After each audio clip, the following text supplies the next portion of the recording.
And for folks who know me, which I know a few of you guys on the phone, and if you don't, listen, at the end of the day, I'm just a data geek, right? And I know I'm speaking to a bunch of other data geeks, and I think we're of like minds. With me today, I've got two of my colleagues. Bassam's going to help us with some of the measurement polls that we're going to run, and Shelly's going to help with a new tool that you're going to see. So welcome, Bassam and Shelly. And with that, let's get into it, guys. We're excited to be here. We want to showcase the power of measuring behavioral change. Boy, those were all big words, right? At the end of the day, what I'm really hoping that you're going to feel excited, energized, and equipped to maybe tackling some new ways of gathering change data. I want you to think, hey, I learned a few things, right? Like out of these 1 hour sessions, right? Hopefully you get a couple nuggets that you didn't have before. And then finally, I'm hoping that what we show you today is very relevant, very applicable, if you will, to your work, even going into the rest of the day and into tomorrow. So we want to make sure it's very tangible. You see the agenda. We're going to talk a little bit up front just to tee things up, frame the topic. But truly, we really want to hear from you. We want you to drive this conversation, and we want it to be a conversation between data geeks at heart. So with that, let's go to the next slide, Bassam. Just real quick, who are we? 71 and Change. We are a business management consulting firm that happens to focus on all things people, change, transformation, whatever word you want to insert there. That's what we do. Just to get this out of the way, why 71? Everyone asks us that question. For folks who know the analogy and actual scientific fact that birds get 71% more lift when they fly in a V formation. And so we love the word lift. The other thing that's neat about that analogy is the lead bird shifts out, which means you also have to build capability in the flock, which I love. So lift and capability are the two words we love from a 71 perspective. So with that, we do have a video, and Bassam, have I given you enough time to dance to get the video back up? Before we play it, let me just kind of caveat. It's one thing to hear from me and, you know, what 71, we actually want you to experience it. And what we're hoping is that this session is very experiential. And we're going to play just a 1.5-minute clip. This is a great example of some work we've done with a client. And it's all around data and the power of data. And so I'm not going to tell you about us. I'm going to show you who we are, what we do. And I'm sure a lot of this is many of you do similar things, but just let's get a glimpse into it. And I think it'll set a nice stage when it comes to measuring change. Play it, Bassam.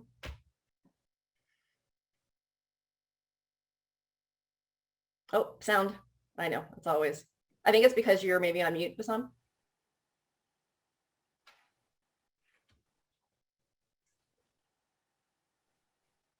Still no sound. I think it's okay. We can read it, which is nice. Look at that, backups.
Cool. Awesome. Thanks, Bassam. All right. Well, luckily we had a backup plan because technology is not always our friend. So when we didn't hear the music, we could read the words, and I'm looking at the chat, and Michelle, I don't know you yet, but I can tell we're gonna be fast friends as far as, yes, experience is the differentiator. And I think that's one of the pieces that we like to bring in, especially around data. And hey, Barb, good to see you on the call as well. Yeah, Barb was in that open house. You betcha. And it definitely works. So we just wanted to pose that. Hopefully what you saw from that is just a bunch of data before and after, which I think is part of our premise on baselining and asking some of those questions up front. And I think we know all of our leaders, they love themselves a good numerical dashboard of some sort, right? And so really speaking in that language of leaders, if you will, is our premise. So we're going to take a quick poll. Just want to understand the audience on the phone. And great question, Eduardo. Hey. Yes, it's good as long as it lasts. So let's talk a little bit about maturity. So we want to understand for folks on the phone, thinking about the organizations that you work with, whether that's your own organization, or if you're a consultant, perhaps that's your client that you're working with. We're curious kind of your mode coming into this conversation. How mature from a change maturity model is the organization you're working in? And then conversely, this is one that we maybe don't think about quite as often. How mature is that organization when it comes to measuring change? And so we just kind of leverage the ProSci model for the first side of that equation. And then the next one is really from us. And we've done a lot of work around kind of change measurement and data capture, and really like, how do we visualize that? And so it's anywhere from, we don't really do any change measurement gathering, all the way to, we think about it from an intake perspective around readiness and adoption. It's actually integrated. We have a platform by which to do it, all the way to predictive, right? And if anyone on this call is predictive, please let's chat, because I think that's the goal we're all seeking to be at, but it's a tough one to achieve. So with that said, Bassam, let's do a quick poll. Again, we're just trying to get a sense of folks on the phone, and hopefully this is also a way for you to engage and we can hear your voices. So if you'll go to www.menti.com and you can see the code, and I think, Bassam, can we put that in the chat as well? Yes. Yep, there you go. Look at that. Boom, chat. Nice. Let's just hear from you real quick. Just want to get a quick understanding. And Teresa, I know I'm looking at chat and I've got a few people I can see on the screen. Approximately how many folks are on the call right now? We have 102. Great. Okay, perfect. I love it. Okay, so again, this is, we hope as we go through this 1 hour, we're also going to show a few tools that we at 71 and Change use when again, like, I want to measure something really quickly. I want to get a snapshot. I want to understand the group I'm speaking to. I want to understand perception. This is a Menti poll, and there's many tools like this. I like this one because it's super quick and easy. And Bassam, let's see, we're up to 26 folks. If you can see in the bottom right-hand corner, that's how many folks have taken the quick poll, just to get a sense. And Bassam, if you want to just kind of leverage putting your cursor over the one, just to kind of start to show folks some of the dynamic. Yeah, there's going to be a lot of data points on this one. But what it's going to do, it's very going to quickly compile kind of where the aggregate is. And what I'm seeing very quickly is that from a managing perspective, the organizations we're either working for and or supporting are somewhere maybe probably about a 2.5, if you will, from a managing change maturity model when it comes to ProSci. When it comes to measuring change, we're a little bit less, which I'm not necessarily surprised, because I think this is a little bit of a lag in our industry, is how do we really kind of get a little bit closer to the metrics. Oh yeah, I love that part. One of my clients is great at managing external change and nothing internally. Oh boy, we just wrote a white paper on that one, right, Bassam? I'm going to manage my client experience or my customer experience. Please don't forget about your own employees. That's a good one. Okay, so really quickly, so we're kind of all working from, we can learn from each other, right? And that's the premise. Again, I hope I'm speaking to a group of colleagues, and we can learn from each other as we go through this, this model. So let's talk measuring change. How do we maybe uplift that number a little bit in our organizations? Yep, perfect. So listen, I've been a consultant for a really long time. I at this point don't want to even say how many years, but I get to make fun of consultants because I am one, and I've been one for a long time. We have a model. We have a point of view. And I have to say, this is something that I've been using for, I think it spans 2 decades at this point, and continuing to tweak, continuing to refine, continuing to learn and evolve this model. But at the end of the day, the premise is, there's kind of big phases of change that we want to measure. The first one is around readiness. and making sure we are, like, our stakeholders are aware and they understand the why behind the change. How often is the why forgotten, right? And to ensure we really hit home on that, we want to measure that up front. All the way through kind of understanding, are folks really starting to put themselves in the new world before it happens so that they can start to go through that change curve. I like to think of change practitioners as we're sort of pushing people off a cliff, right? Like, go with a safety net, right? Like, but we're here for you. But we want you to start to experience it and start to kind of get closer to it sooner, right? Maybe than you like. Before training is really our point of view. And maybe it's not everyone, but certainly key stakeholders, whether they're champions or change agents, et cetera. Folks who will own said change moving forward and really make it thrive and sustainable. Okay, so let's go to the next slide. With that said, what we've learned, and these are guidelines, like anything, guidelines are guidelines. So take them for what they're worth, but here's what we've learned over the years. When you think about measuring anything readiness, which is before a change actually occurs, what we find is it's about 80% qualitative and maybe 20% quantitative. What I love about this phase in any type of project, and I promise you this goes across merger acquisition, this goes across new strategy, changing culture, technology system implementations, reorganizations, you name it. This has kind of stood the test of time, 80% qualitative. So I think what we as change practitioners do really well is ask those questions. And I don't know about you guys, but I tell my clients all the time that perception is reality. You may not like it, right? But if you don't know it, you can't work with it, right? You can't seek to change it. And so when we look at readiness, and we'll give you some examples of what this looks like, we're asking a lot of perception-based questions to start to really dive into what are people thinking, how are they feeling, and really trying to elicit response. So we'll go through that in just a bit. When it comes to a change occurs, we then flip the scale and it becomes much more quantitative with some qualitative, right, which is more perception-based again. And sorry, getting the chat out there.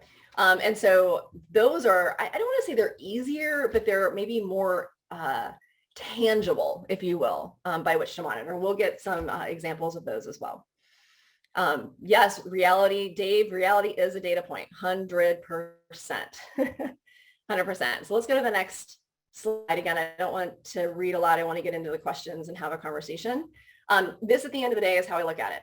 There's some scoping that needs to occur prior to going to a change. And that's really understanding kind of magnitude and complexity, right? How big, how wide.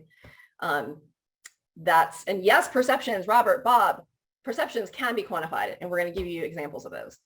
Scoping first, then kind of this readiness bucket. And what we're really trying to do is measure awareness, understanding, depending on what change methodology you use. You can substitute those words at the top for yours. But once you get to the launch, then it flips into, okay, are we bought in? Are we able to perform in this new world successfully? So it gets much more into adoption and then finally success or ROI criteria. Okay, so we've got two rules as we go into this.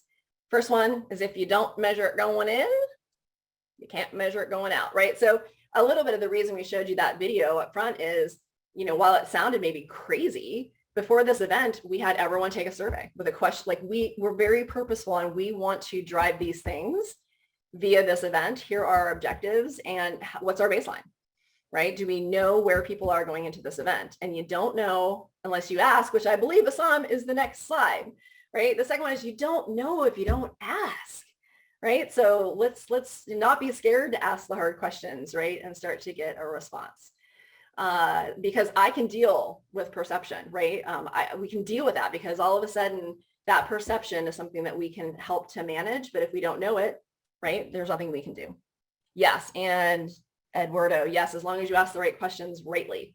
You bet. You bet. Okay, let's go to the next slide. Okay, so we're going to eat a little bit of our own. No, we're going to drink a little bit of our own champagne. I like that analogy a lot better than the other one I was going for. And we're going to do the same thing. We're going to baseline. We're going to do another really super quick Menti. It's the same code if you're using your phone or if you're on your computer. for you to take really quickly. So for today, how much do you measure? Again, for the organization you're working in, how much do you measure scope at the beginning of a project? How much do you measure readiness from awareness through kind of that training launch time frame? And how much do you measure the after? Kind of, are people adopting this new way of behaving, this new system, these new cultural attributes, you name it, and ultimate ROI success? And I'm just watching the ticker bottom right. And you know we're going to do this again, guys, because before and after baseline. This is our baseline.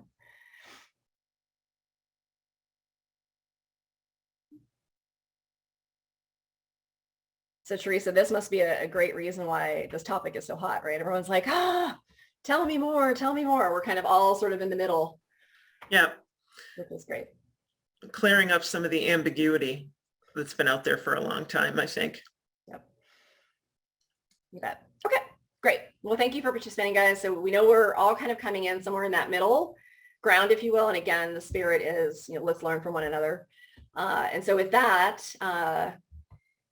yes, how do we, yep. Okay, so before we go in, Teresa, I believe that you got a few questions in advance. Is that accurate from folks participating? Yes, okay. I did. All right, and I know, Shelly, like you're working on making sure that those are in.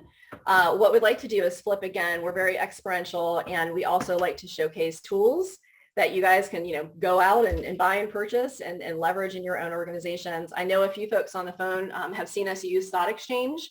We would like to demonstrate if you're running kind of a big town hall, any sort of big webinar, you name it, this is a wonderful tool to truly make sure we can crowdsource and hear from the group as to what's most important.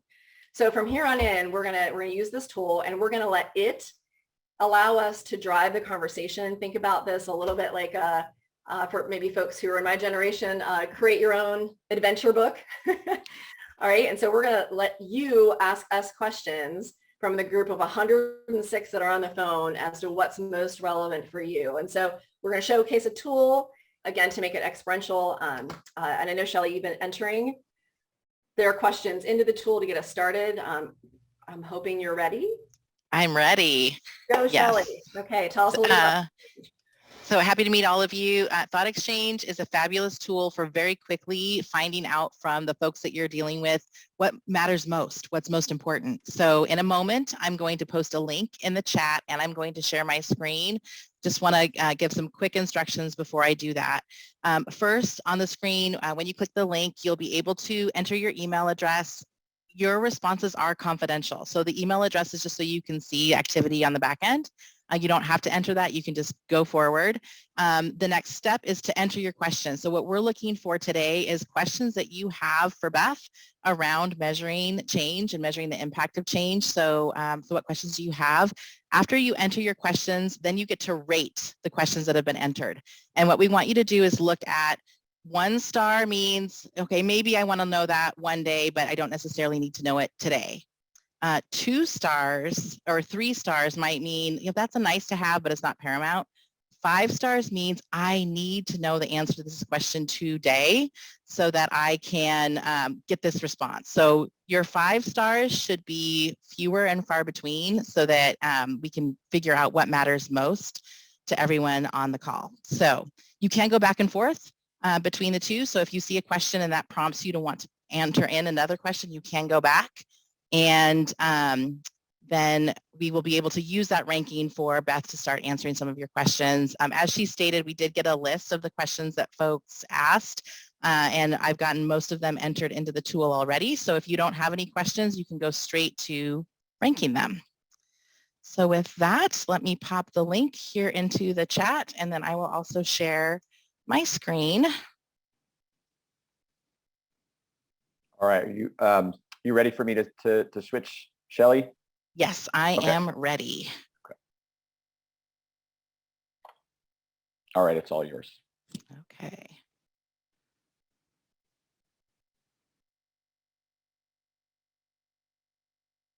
All right. So you can click the link, or you can also scan this QR code if you like to use your mobile device. You can also go to tejoin.com and enter in the code that is on the screen. I'm going to set a timer for 6 minutes or 7 minutes. And so what that means is for the first 3 to 4-ish minutes, I'd like you to be getting logged in and start entering your questions. When we've got about 3 minutes left, then I'm going to encourage folks to start rating, because that's really how we do prioritize the questions that we're going to answer. The questions that are in there, they will be presented to each of you in a different order. So each question gets equal visibility. It's not like those that get rated higher get viewed more. That way we can really start to dig in and see what it is that you really want to know. And then I'm going to just be quiet for the next couple minutes. Feel free to let me know or pop something in the chat if you've got a question.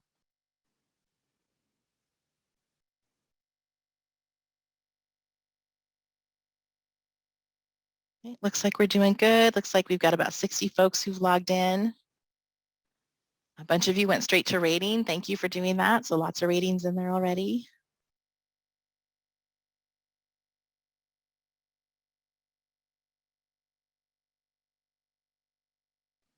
What you're seeing now on the screen, if you want to take a peek, is just as thoughts are being put in, we're kind of seeing what's floating up to the top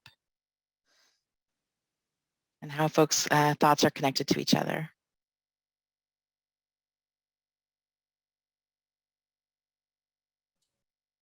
I love this view, Shelley, because now I can see in this virtual world what's actually happening, right?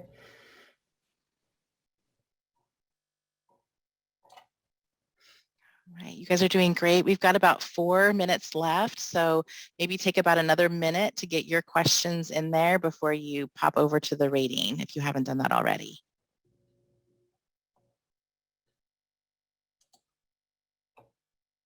All right, we've got about 3 minutes left, so I'll definitely encourage you to get over to the rating section. We have 86 thoughts that have been shared so far. You'll definitely see some overlap. It's okay if folks enter in the same question. If you see the same question, it sounds about the same, rank them both similarly. So if you see one that was that burning desire, need to have an answer today, and you see that same question twice, feel free to give it a 5 both times. You probably won't have a chance to rank all 88 thoughts that are in there, but if you could get through about 20 or 30, that would be great. Helps us get the most bang for our buck from a prioritization standpoint.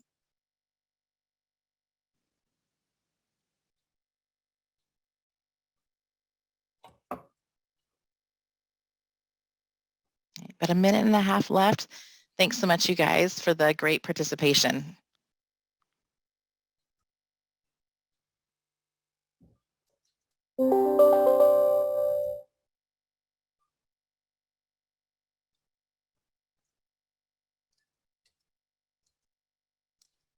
About 1 more minute. And so once this minute is up, then the exchange will close and you won't be able to add in any new thoughts or ratings. And we will take a look at the kind of final list of prioritized questions. About 45 seconds left.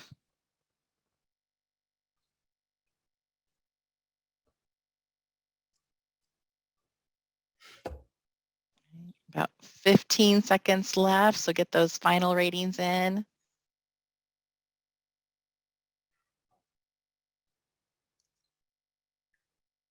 Race to 2000.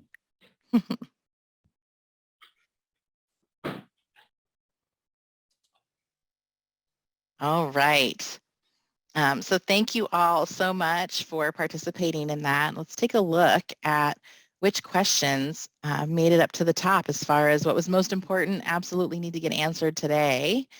So Beth, the first question is, what are the other methods of capture beyond surveys? Clients want to see progress and behavior change, but they are over-surveyed. Okay, so I think there's a common theme around surveys, right? Yep. A couple things. I'm gonna maybe tackle a couple of these first top questions. I'm a storyteller, and I think that's maybe the best way to do it. Shelley, what I'm gonna do, keep me honest, keep this up, but I'm gonna grab the screen share so I can show a couple slides for context. Mm-hmm. Absolutely. And by the way, guys, like this is the whole, like, we're taking a risk here. You're like this is off the cuff now. This is exciting. I've got a few things prepared, but this is going to be, I think, really fun. All right, so let's see if I can do the technology side of things. This is where I know Bassam and Shelley are cringing right now. There we go. Nope. There we go.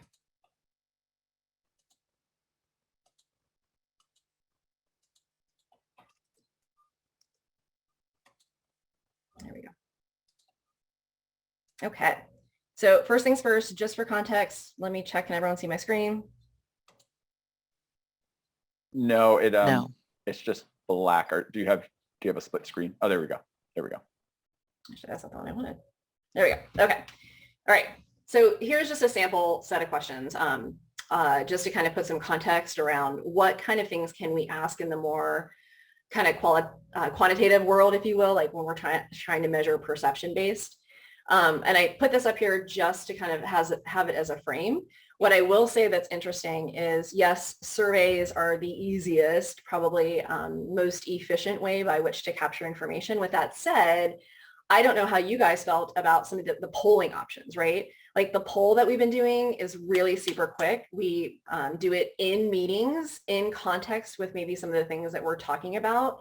That's a way to actually get survey-based information very quickly, right, to start this conversation. So if I'm doing a town hall and it's we're kicking off a big change for our organization, I might include just a quick 2 to 3 poll questions, maybe at the beginning, at the end, depending on kind of how that looks, to get a quick sense, right? It doesn't have to be a formal survey. I'm a big believer of doing it in the moment while you have an audience attention. Ask them a couple questions.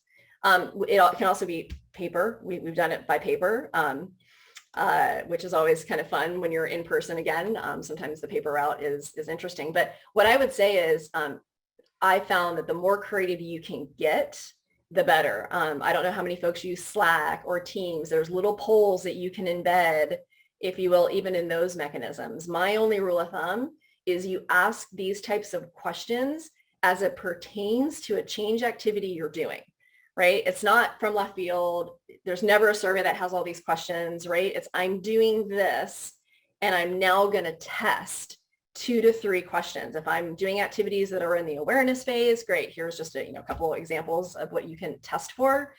If I'm a little bit more in the I understand phase, right?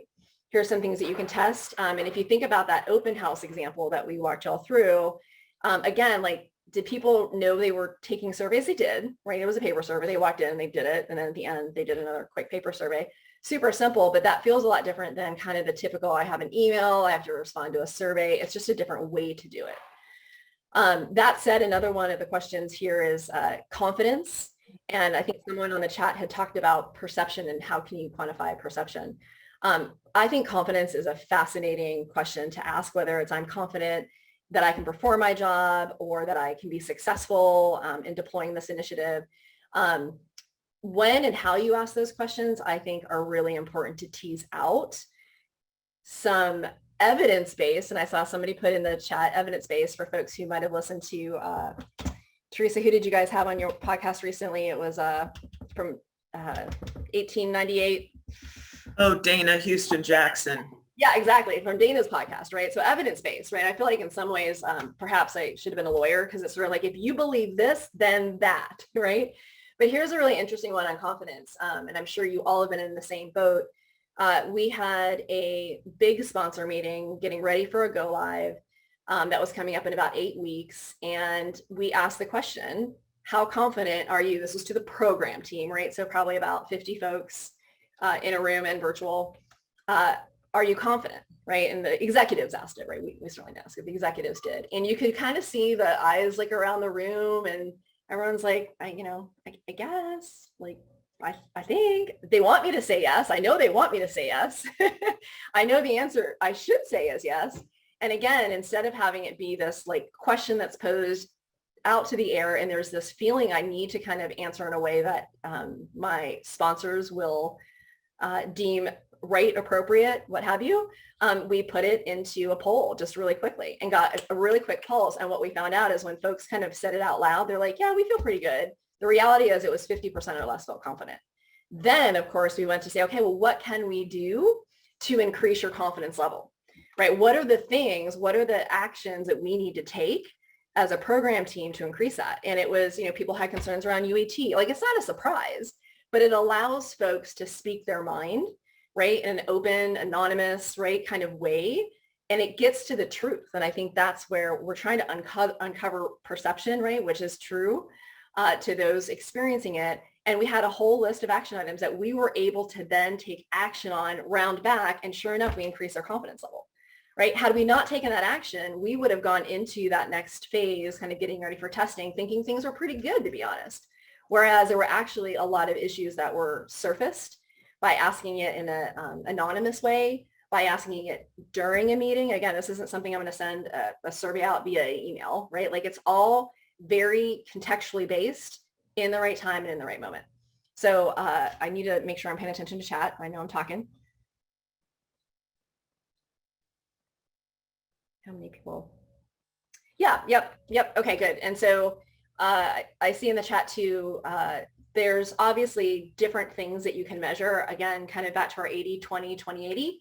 If you roll before you go into said change, that 80% is mostly perception, but there certainly are things that you can start to measure that are more tangible the closer you get to a change, right? And that tends to kind of come up in training, if you will, right? And one of the questions, keep me honest here, Shelley, I know one of the questions was, how do you get people, like key stakeholders, how do you get them ingrained in the change to really own it? And not just own it, but own it and sustain it, right? Back to kind of our measure change and sustain impact. One of the ways to do that, and again, it goes back to our methodology of in that understand phase. If you think about where folks are typically in a change curve, they're either denying, i.e. ignoring, right? Because nobody wants to do any sort of change, right? Like it's extra work, it takes extra mental capacity, right? Nobody is jumping up and down typically, right? To kind of take on some extra work for a big change coming their way. So how do you start to get them in that place? And the idea of having something before training, we happen to call this one event an open house.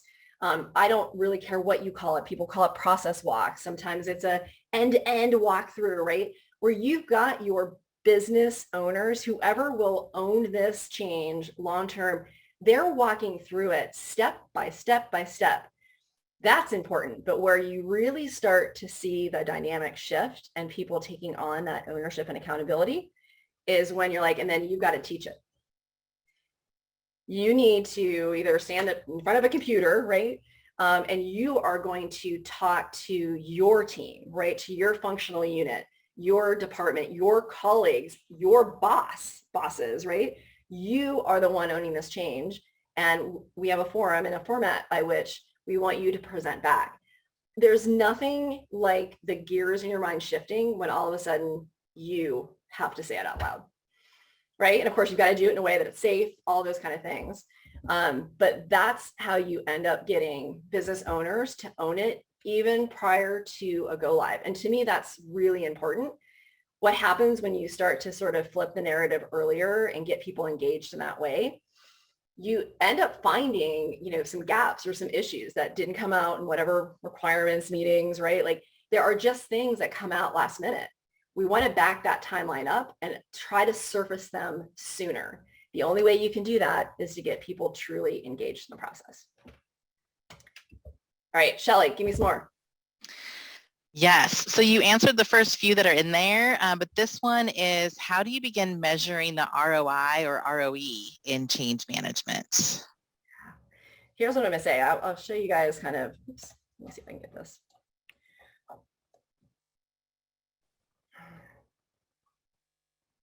Yeah, and we'll send this little worksheet out to you guys. This is like at the end of the day, if you need just kind of like a simple worksheet to think through this process, we've got this for you. But this is really kind of whether it's adopt or success, you can split those apart or you can look longer term.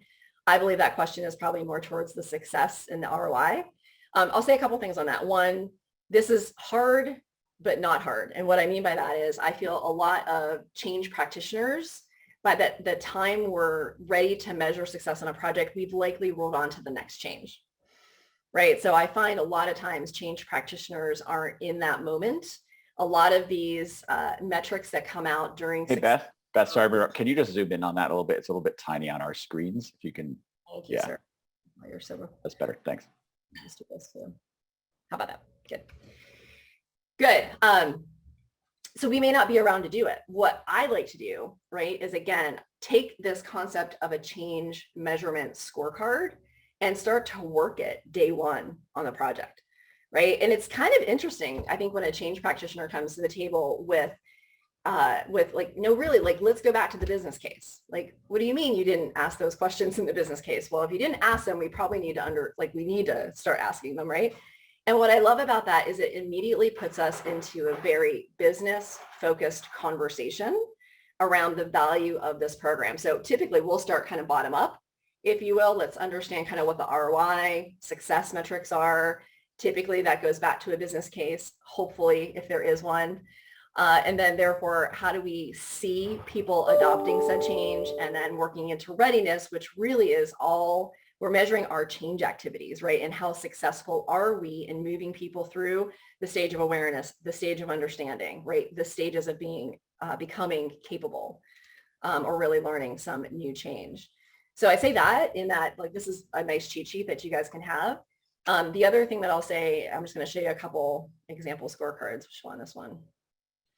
Not this one. Yeah, here we go. All right, so these are just eye candy examples, right? But left to right, if you will, again, readiness on the right side, and then you start to get into proficiency, utilization, adoption. I think those are three things. Sorry, Beth, can you zoom into those a little bit? Thanks. Better? Yeah. Yep. And so again, like, and of course we'll send this to you, out to you guys. I don't think there's anything in here that's like crazy. What I will say again is you start to look at just the different type of questions. So on the left-hand side, one of the things that we did and we spent a lot of time on from a change perspective was a case for change video to make sure we're announcing and we're really hitting on the why, right? And we all do videos, right? That's a big thing. Well, let's not just do the video. Let's make sure, one, we can track, right? How many views, and let's have a call to action at the end of that video, right?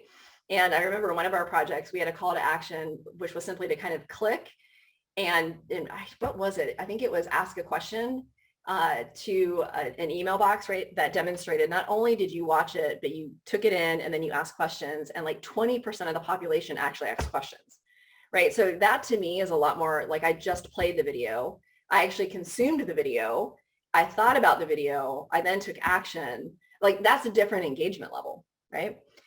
So that's not a perception-based question, right? But that's the 20%, I think, in readiness as an example. Let's see, what's another good one? Hey, Beth, you have a reminder that popped up on your screen if you can minimize that guy. Thanks, guys. Thanks. Perfect. Let's see. The messages I have received have been effective. That's always a good one. Again, we've got kind of confidence in my ability to perform. I like the ownership. You can also kind of, pinpoint questions around ownership to maybe a change agent network or champion group, or maybe your executive sponsors. I intend to champion in what ways. And then as we start to move into more adoption success metrics, it does become a lot more, kind of very qualitative, like, okay, how many training checks? What was the proficiency level if there's a knowledge check in there? If it is a system related, how many help desk tickets, right, did we get? We maybe expected it to go up and then hopefully quickly come back down. Are there quality checks? If it's more of a process change, right? Are there some quality checks that you can put in place? Are there other mechanisms that you can connect into? And I think this is an important philosophy for us change practitioners. Is there a way for us to integrate, right, some of the way we're asking questions into other things? And a great example I saw recently on a Workday initiative was they did podcasts, right? So again, like in this virtual world that we're hybrid world we're living in right now, how do we make sure we catch people's attention? We've moved into the podcast realm. They're easy, they're quick, but super meaningful and important. Now, how do you get people to listen to them? This particular team took the concept of, well, you know what? We've got a whole wellness program, right, where we're encouraging people for our organization to walk. And there's a whole program already built around it to capture, if you're walking, if you're doing different things, it's tied into their health benefits. There's reward and recognition that's already built. They said, you know what, we're going to actually put our podcast in that program so that we're kind of hitting two things. Like we're coming into something much bigger and we're encouraging people, right, to do something we need for this program, but we're linking it into something that already exists. So I do want to encourage us, like, don't forget that there's other things that we can connect into, even employee engagement scores. And I'll show you a really interesting one. And I think there's a few folks on the phone who probably know this story a little bit. Because one of the questions I always get is, well, what about if it's like more culture based, right? And let me do this. This is a presentation from last year's ACMP. And I'm just picking out a couple key slides. But again, I want to show some of these basic principles. So you can probably see those are Mentipols that we used with change agents. And this was around a core set of values for an organization, right? And what we asked first and foremost is, how significantly different are these values from where you came from, right? And we got sort of one viewpoint from people leaders and another viewpoint from employees. I always find leaders are a little bit harder graders on themselves at the end of the day, right? And this was just a pulse. Again, it was during a meeting. It wasn't something extra they had to do on top of their work day. But check this out. So again, experiential, right? So how do you start to take a culture change, a change in values? How do you make that real? How do you see that actually happening? Well, we deployed a principle around gamification. And we had kind of, these 6 core beliefs or values. And we used a tool to say, let's be really explicit. So when you say something like, let's see, if you think about something around thinking big and moving fast as a core value, how do I know folks are starting to think and engage in that value in a different way? And so we gave them very explicit activities. And what I loved about this is, again, connecting into the greater organization. This was obviously a culture change, investing in ourselves. We were able to kind of marry, the first thing we want you to do is we want you to go look at, there's a whole development assignment marketplace, right? For folks who want opportunities to advance their careers. A lot of folks didn't even know about that. So what we did is we encouraged folks to do very explicit activities. They got points. It was fun, right? All the things by which to see the behavior change and see if people were actually doing something. And let's not make them guess at what they need to do. Let's make it super explicit. And then, as you guys can imagine, right, of course, you're promoting this all along the way. But what I find is people need explicit instructions in today's world. And sometimes they need explicit permission, right, to kind of go out and start looking at things differently. You can see, again, back to data. What we did is we just added a question or two into the typical employee survey, because everyone does an employee survey. So instead of us doing something on the side, this was a big enough change for the organization that we accompanied it with something they already do. And then we obviously got some great quotes. And then what we did on kind of I'd say maybe every 4 to 5 month basis, we continued to pulse, right? Those people leaders and employees. How are you feeling now about these core beliefs? And this was obviously during COVID. So we had some movement for things that we probably weren't anticipating COVID wise. And then you can see where we landed, but it's being very explicit. And if you don't ask, you don't know. And I think that's really what opened our eyes up in this culture change, is the asking, the constant measurement. And of course, it's not just asking. Once you get something, what can we do to do better? What can we do to move that metric forward? And getting people's voice and suggestions. So I hope that helps give it like a really different example. About 9:51, just want to give you a heads up on time. That's all. All right, Shelly, and I'm going to just look at chat real quick, Shelly, while you throw maybe another one out. Yeah, so this actually, it ties in really well to a comment that you made. So one of the things that you said was, by the time we get ready to measure success, often the change practitioner has rolled off onto the next change. And that one of the questions that came up was, how do you get the business to take ownership of measurement and sustainment? So I think in the spirit of, if the change person has rolled off, how do you encourage that ownership from the business? Yeah, that's a great question. Let me go back to so again, there's scorecards behind here. So imagine, there's Excel spreadsheets, and we build it with our business owners. And what I will say is, by starting with success and adoption first. So if I kind of just go back to the original premise, and this is what we do, right? So I'm gonna work backwards on the scale. And I think this is now too big. There we go. I'm going to work backwards and I'm going to ask for, okay, business case first and foremost, right? Like as I'm doing stakeholder analysis and some of those critical step one activities on any sort of program, I'm also going to start asking about success and how can we start measuring it? And we're going to build a scorecard. And listen, like even if it's in Excel, I don't care where it is. I don't care how cool looking it is, right? I care that we have it. And we start going backwards from success to adoption to readiness. And by building that and assigning owners, right? So imagine it's an Excel spreadsheet, you've got owners with names. I think having names is really important when it comes to accountability. And then again, that same philosophy of putting them in the position of presenting and owning that, you start to then track it with your executive sponsors, right? Like, hey, executive sponsors, we're going to measure these 3 or 5 things at the end of the day for success based on your feedback, right? And here's who's going to own that. And they're going to start asking them, right? So again, it's that flip the script, make sure you've got a name, make sure you're making sure those folks are prepared and ready.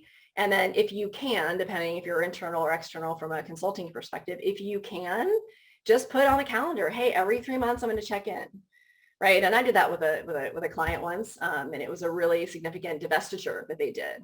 And we had 5 criteria that we were looking at for success. We built the scorecard. They had owners. And I just kind of like every quarter knocked on the door. Hey, guys, like, can we talk for an hour? I want to make sure you're still tracking like what's coming up. So if we have that opportunity to go back, but it's about leaving them with something that's sustainable. Here's the scorecard. We already worked through the process. Here's who owns it. Executive sponsors are aligned. They understand who's owning it. And you start those conversations early. I felt like I had one more. I lost my topic. I had another thought. Oh, it'll come to me.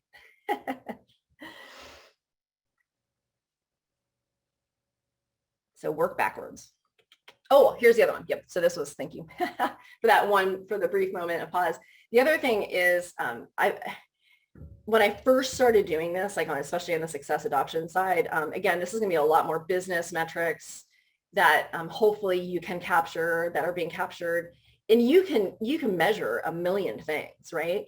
That's not where the secret sauce lies. And I'll give you an example. This was an insurance company that were going to a paperless system, which always makes me giggle because paperless, like less paper, does it remove paper from the equation? Probably not. But at the end of the day, we had many a session on how do we really measure our people adopting this new system, ensure we can, are people logging in, like there's the audit, like we had all the things, but at the end of the day, we had one measure for success and one only, and it was the only one needed. And it goes to behavioral change. We're humans. We really like scorecards, and we're all somewhat competitive. So at the end of the day, we said, well, listen, all your ROI measures go to printing less paper. Like it's that simple, right? That saves you real estate. That saves you, I mean, like at the end of the day, that's the thing you want people to stop doing is printing. Okay. This was before COVID.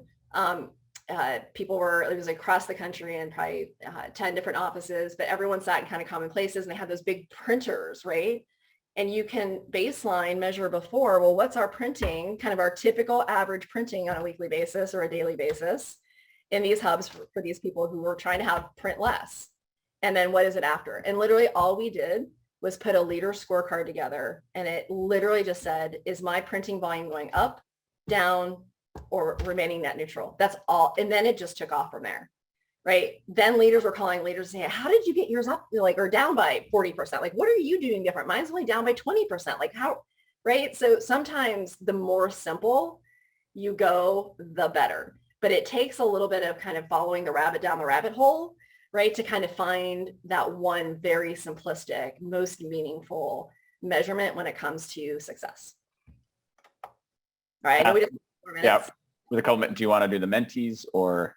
Yeah, if you guys don't mind, yeah, let's do the mentee. And I'm looking at the chat as well. Let's see, and how do you measure behavioral change, Eduardo? That is the key question, right? You measure it by seeing the change, right? So whether it's that culture example, like we literally saw people interacting in a game and doing things that we asked them to do to get better around those values, right? And then of course we had the more qualitative assessment from their employee engagement survey, right? Like, is this actually working? right? So behavioral change is, can I see it? I think this example around going paperless, right?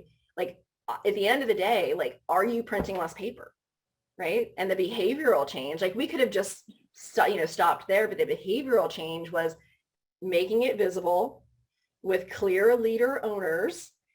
And that's all it took, right? Like sometimes a scorecard and color coding with names, that starts to get the energy and the engagement from folks around sustainability and making sure they ultimately adopt and own things. So I know we're at time, Teresa. I want to make sure, I think we've moved into the Menti.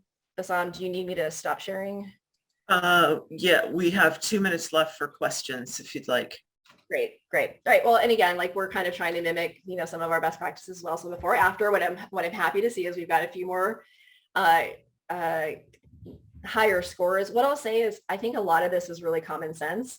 And sometimes maybe we're measuring and we don't know we're measuring, or we don't call it measurement, but something as simple as this, a poll, like we're measuring. Did you get something out of this? Like what I'm going to say is like we moved from a 2.5 up to a 3.5, right? And then of course, if we have time, it would have been like, what else can we do to move the meter on this? Don't overthink it, right? I think going more simplistic for any of these types of changes and or measurement is the way to go, but make it visible. Make sure you've got business owners owning pieces of it and put them in the place where they have to speak to it. I think in a nutshell, that's what we've got, guys. Thank you so much, Beth. I really appreciate you and your team showing us a lot about metrics. And I think we got a lot of participation in the chat and with the polls, and it was a very interactive presentation. So thank you very much for your time. You bet. Okay, great. Right. So everybody, if you are interested, we're having a case study in May, and it is going to be with Edwina Pike of, I think it's something like disruptive change. So look for that on our flyer. And if you have any questions or comments, feel welcome to get a hold of me. All right. Thank you very much. Thank you, Beth. Thank you, Bassam. Thank you, Shelley. Thanks, everybody. Bye. So we appreciate everyone coming. Thank you. Have a great day.